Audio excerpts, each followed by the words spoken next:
Well, welcome back. In today's video, I am going through how you can use your watercolors, your pencil drawings, anything that you have physically created and make it a pattern in Affinity Designer for the iPad. So as you can see, I just uploaded something that I created with color pencils. And to get started, the first thing I like to do is to create a rectangle. And it is best to make this a color that will stand out, so something very bright and something that is a different color than your artwork.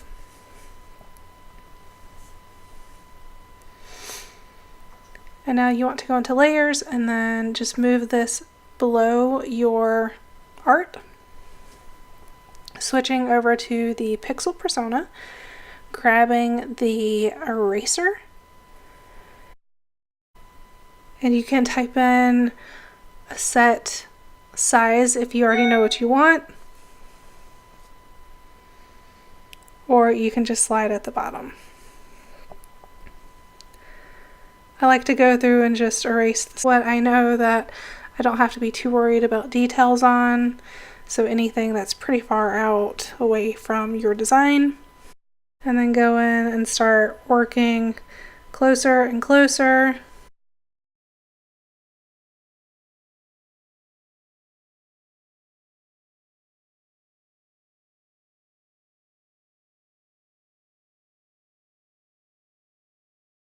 When you have erased all of the background, you can go in and delete that rectangle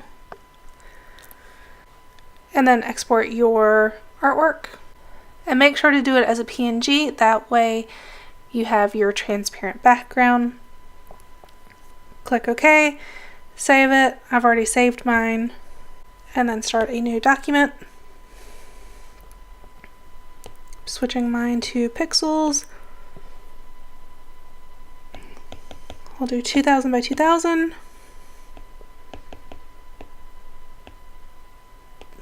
.300 DPI.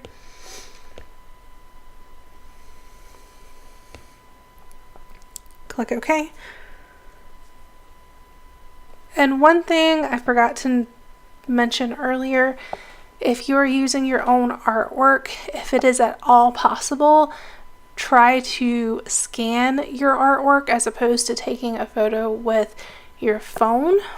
And the reason is, like, when you take a photo with like an iPhone, it's not at 300 DPI, it's at I think 132.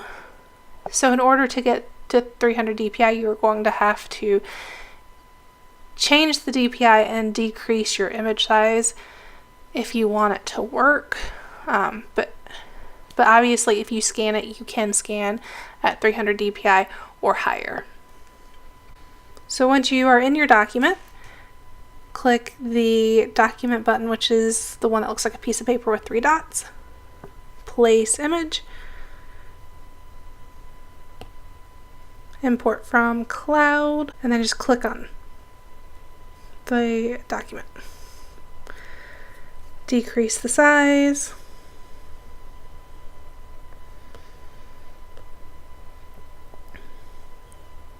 So once you have gotten the size that you would like for your artwork, I actually like to create the pattern in the vector persona instead of the pixel persona, because sometimes in the pixel it will crop your image, and that's just not something that I want, especially when it's a pattern and I need to move things around.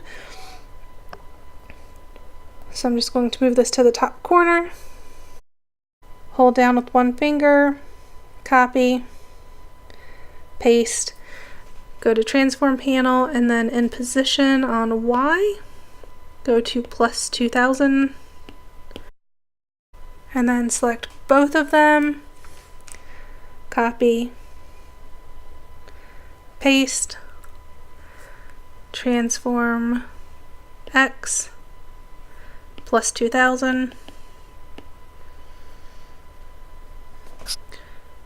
holding 2 fingers on the screen, you can duplicate, and then a rectangle for the background, Just going to move this to the very back and then change the color. And now you have created a pattern with your hand-drawn or hand-painted artwork. I hope you enjoyed the video, and as always, don't forget to hit like and subscribe. Thanks, guys!